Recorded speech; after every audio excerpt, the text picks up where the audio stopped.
जय हिंद। नमस्कार दोस्तों, मैं सुनील राव स्वागत करता हूं आपके अपने YouTube channel A to Z forum में। रेलवे ग्रुप डी भर्ती 2025 को लेकर सुबह सुबह दो नोटिस दोस्तों वायरल हो रहे हैं, या फिर आपने देख लिए होंगे। अगर देखे नहीं तो हमारे टेलीग्राम ग्रुप के अंदर चले जाना, वहां पे आपको मैं भेज दूंगा। टोटल तो वैसे 3 पेज है, तो वो तीनों पेज आपको भेज दूंगा। उसके अंदर भाई क्या कुछ लिखा गया है, काफी बता रहे हैं कि भाई जो स्टे है रेलवे ग्रुप डी भर्ती के ऊपर, जो स्टे लगा है वो स्टे से रिलेटेड नोटिस है कि स्टे नहीं है। काफी बोल रहे हैं कि स्टे से रिलेटेड नोटिस है, और उसके अंदर बताया गया कि स्टे लग गया है। सब कुछ चीजें आपके सामने मैं रखूंगा, आप खुद देख लेना भाई क्या कुछ है, क्या रियलिटी है। तीनों के तीनों जो पेज हैं, दोनों नोटिस आपको मैं दिखाने वाला हूं, ठीक है, अच्छे तरीके से। जो दोनों आपको टेलीग्राम ग्रुप के अंदर भी भेज दूंगा। टेलीग्राम ग्रुप का लिंक डिस्क्रिप्शन के अंदर दिया गया है, ठीक है। इसके साथ ही दोस्तों मैं आपको कुछ वीडियो के एंड में ये चीजें देखने के बाद, ये वीडियो के एंड में बता दूंगा कि क्या भर्ती प्रोसेस जो रुकेगा या फिर चलता रहेगा, एग्जाम कब तक होगा, ये चीजें भी हम अच्छे तरीके से क्लियर कर लेंगे। टोटल फॉर्म फिलअप के ऊपर आपको ज्यादा बताने की जरूरत नहीं है, क्योंकि अपनी चीजें पहले से देख रखी होगी और हमने इसके ऊपर आरटी भी लगा रखी है।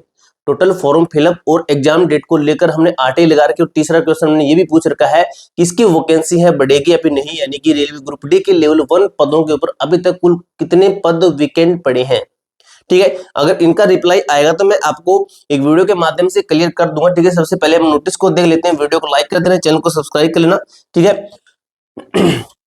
तो ये देखिए दोस्तों, ये नोटिस आपका पहले का है, लेकिन अभी ये आपका बताया जा रहा है, अभी ये भेजा जा रहा है जो है काफी टेलीग्राम ग्रुप के अंदर। तो मेरे पास में किसी बच्चे ने भेजा कि सर ये क्या है, ठीक है। तो ये नोटिस है, आप देख लीजिए। अब इसके अंदर क्या कुछ, इन दोनों के अंदर क्या कुछ लिखा गया, पूरा कंक्लूजन इस पेज के अंदर मैंने कर दिया है, ठीक है। ये आपका हिंदी के अंदर है, इसके अंदर देख लीजिए क्या लिखा गया है।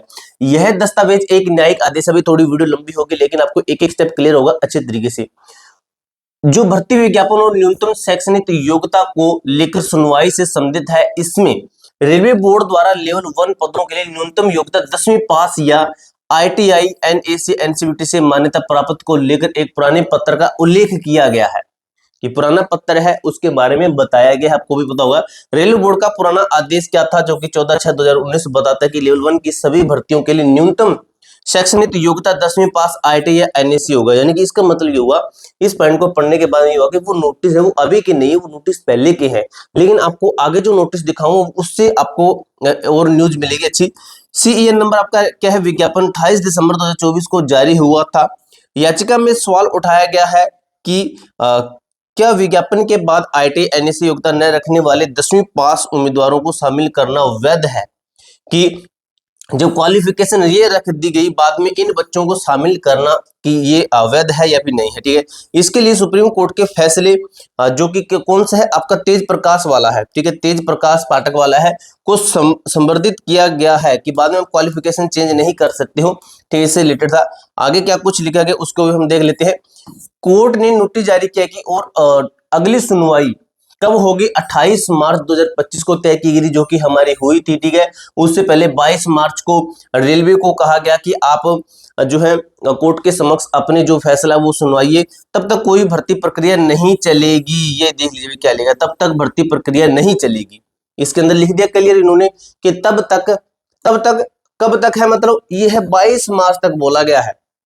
22 मार्च तक बोला गया है कि जब तक ये है, यदि कोई हो तो 22 मार्च 2025 तक दायर किया जाए, यहां तक दायर किया जाए। उससे पहले कोई भी भर्ती प्रक्रिया नहीं चलेगी। अब तो 22 मार्च निकल गई, तो ये भर्ती प्रक्रिया ले सकते हैं। दोनों पक्ष 3 पृष्ठों से अधिक के अपने तर्क प्रस्तुत नहीं कर सकते और उन्हें कम से कम 48 घंटे पहले एक दूसरे के साथ साझा करना होगा। इसलिए इन्होंने 22 तारीख ये बताया गया और 28 तारीख को इनकी सुनवाई हुई, और 48 घंटे पहले इनको कहा गया कि आप एक दूसरे के समक्ष अपनी बातें रख दीजिए, ताकि बाद में कोई प्रॉब्लम न हो कि वो सामने वाला क्या चीजें दिखा रहा हो और आप क्या चीजें दिखा रहे हो, ठीक है। तो ये क्या लिखा गया, इस आदेश में मुख्य रूप से यही बताया गया है कि जब एक भर्ती अधिसूचना पहले जारी हो चुकी थी, तो बाद में योग्यता की शर्तों में बदलाव करके केवल 10वीं पास को शामिल करना सही है या फिर नहीं, यह मुद्दा न्यायिक और विचाराधीन है, ठीक है। अब दोस्तों नेक्स्ट आपका पेज क्या था, नेक्स्ट पेज था ये भाई, इसका आप देख लीजिए। इसके अंदर ऑर्डर डेट भी लिखी गई है। इसका अगर हम देखें, मैं आपको ये क्यों दिखा रहा हूँ हिंदी वाला, क्योंकि इससे बच्चों को क्लियर हो जाता है कि क्या कुछ लिखा गया है वैसे, और आपका टाइम वेस्ट होगा, ठीक है।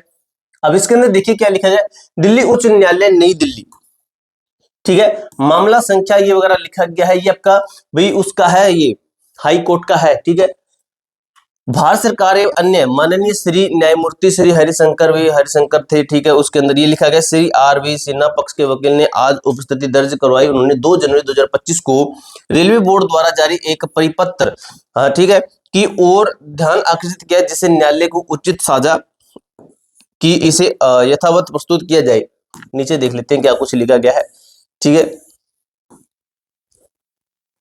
यहाँ पे देखिए यह आदेश इस बात की पुष्टि करता है कि रेलवे द्वारा 2 जनवरी 2025 को एक नया परिपत्र जारी किया गया है, जिसमें लेवल 1 पदों की भर्ती के लिए न्यूनतम शैक्षणिक योग्यता को लेकर शिक्षा निर्देश दिए गए हैं। यह परिपत्र अदालत में विचाराधीन मामले का हिस्सा है। ठीक है, ये वही सेम है आपका। तो ये तीनों है, मैं आपको टेलीग्राम ग्रुप के अंदर भेज दूंगा। इससे ये क्लियर होता है जो ये वाली चीज हमने देखी थी, कौन सी वाली, ये वाली। ठीक है, जब तक कोई भर्ती की प्रक्रिया नहीं चलेगी, ये तो भाई 28 मार्च तक बोला गया था कि 28 मार्च तक आप कोई भर्ती प्रक्रिया में कोई भी आप तेजी नहीं ला सकते हो। तो दोस्तों अब क्या होगा, आपकी ये ना ये कर देंगे। ठीक है, इतनी कोई बड़ी बात नहीं है। ये आपका वो जो मामला ये बना रहे हैं कि जो स्टे लग जाएगा, भर्ती प्रक्रिया नहीं चालू हो सकी, तो ये कर देंगे भाई, वो कोई बड़ी बात नहीं इनके लिए। अब दोस्तों बात कर लेते हैं कि आपका जो ये भर्ती प्रक्रिया में क्या बदलाव कर सकते हैं, मतलब क्या ये तेजी ला सकते हैं। तो यही होगा कि ये अपना क्या करेंगे, एक जो है टेंडर निकालेंगे। देख लेना अभी कुछ ही दिनों में, देख लेना आप, टेंडर निकालेंगे। और टेंडर से रिलेटेड आपको मैंने एक नोटिस ऑलरेडी दिखा रखा है, जिसके अंदर टेंडर के बारे में बात कही गई है, लेकिन उसका वो नहीं है कि ऑफिशियली है, फेक है। तो टेंडर निकालेंगे, टेंडर के अंदर बताया जाएगा कि इतने करोड़ फॉर्म आए हैं, उसी हिसाब से। अभी फॉर्म कितने आपके, आपके फॉर्म है लगभग 1,10,00,000 लगभग आपके फॉर्म है। तो उस टेंडर के अंदर बताया जाएगा इतने बच्चे हैं, इन बच्चों का एग्जाम लेना, CBT 1 इतने इतने क्वेश्चन होंगे, ये आपका एग्जाम पैटर्न रहेगा, ये सिलेबस रहेगा। इसके अकॉर्डिंग तो कोई भी एजेंसी है इतने बच्चों का अगर सस्ते में जो है एग्जाम कंडक्ट करवा सकती है, तो वो हमें बताइए, तो उनकी एजेंसी हायर करेंगे। एजेंसी आएगी, उस एजेंसी को हायर करेंगे, यानी कि चुनेंगे। उस एजेंसी को चुनने के बाद में उसको फिर ये बता देंगे हम आपसे एग्जाम लेंगे, आप एग्जाम कंडक्ट करवाइए। तो ये टेंडर वाला सिस्टम कंप्लीट करेंगे सबसे पहले, देख लेना। ठीक है, और ये जल्द करेंगे अपना। ठीक है, जो हाई कोर्ट का अभी बता रखा है 26 जुलाई है, जो भी है आगे, जो काफी मई कह रहे हैं, कोई जुलाई कह रहा है, कोई अगस्त कह रहा है, कोई सितंबर कह रहा है। ठीक है, तो जो भी डेट है, तो उससे पहले पहले ये अपना ये काम कर देंगे।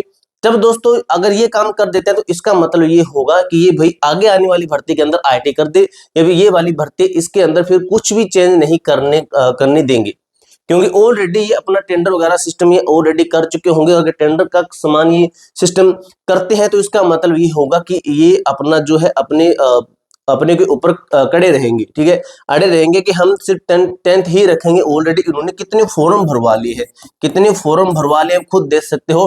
तो इतने फॉर्म को देखते हुए दोस्तों लगता नहीं है कि ये अपना कुछ चेंज करेंगे। अगर ये टेंडर वाला नहीं करते हैं, तब दोस्तों अलग बात है। ठीक है, पूरी जानकारी मैंने आपको अच्छी तरीके से क्लियर कर दिया। एग्जाम भी दोस्तों आपका ये जल्द इसी साल में 2025 के अंदर अंदर ही अपना एग्जाम भी कंडक्ट करवा लेंगे। और वैकेंसी इंक्रीज को लेकर मैंने RTI लगा रखी है, आपको मैंने बता रखा है। जैसे RTI का रिप्लाई आएगा, मैं आपको एक वीडियो के माध्यम से क्लियर कर दूंगा। इसके अलावा दोस्तों आपका कोई भी डाउट, कोई भी क्वेरी रहती है, तो कमेंट बॉक्स में पूछ सकते हो। मिलते हैं दोस्तों नेक्स्ट वीडियो के अंदर, तब तक के लिए जय हिंद, जय भारत।